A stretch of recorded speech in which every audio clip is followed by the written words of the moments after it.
Google पेने pocket मनी द्यायला सुरुवात केली आहे का? असं जर व्हॉट्सअप फॉरवर्ड येत असतील तर घाबरून जाऊ नका. विषय असा आहे की गुगलने UPI सर्कल नावाचं एक नवीन फीचर आणलंय आणि त्याला पॉकेट मनी असं नाव दिलंय. सोप्या भाषेत सांगायचं तर समजा तुमची मुलं किंवा घरातले वयोवृद्ध लोक ज्यांचं स्वतःचं बँक अकाउंट नाहीये पण त्यांना दुकानात गेल्यावर स्कॅन करून पैसे द्यायचे, तर आता तुम्ही त्यांना तुमच्या बँक खात्याचा ऍक्सेस देऊ शकता. आता तुम्ही म्हणाल, अरे मग तर हे माझं सगळं खातं रिकामं करतील की? तर तसं नाहीये. यात 2 कंट्रोल तुमच्या हातात आहे. तुम्ही समोरच्याला लिमिट सेट करून देऊ शकता, जसे की 500 किंवा 1500. त्यांनी पेमेंट केलं की तुम्हाला फक्त मेसेज येईल. समोरच्याने स्कॅन केल्यावर तुम्हाला रिक्वेस्ट येईल आणि तुम्ही अप्रूव्ह केलं की मगच पैसे कट होतील. सगळ्यात महत्त्वाचा मुद्दा, कोणीही तुम्हाला परस्पर यात ऍड करू शकत नाही.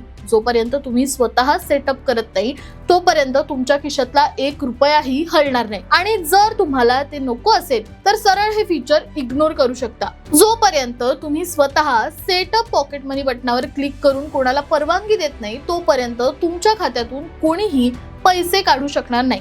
म्हणून ही माहिती आपल्या ग्रुपवर लगेचच शेअर करा, म्हणजे लोकांची जी धाकधूक होते ती जरा कमी होईल. आणि अशाच महत्त्वाच्या अपडेटसाठी सबस्क्राईब करा जबरी खबरी.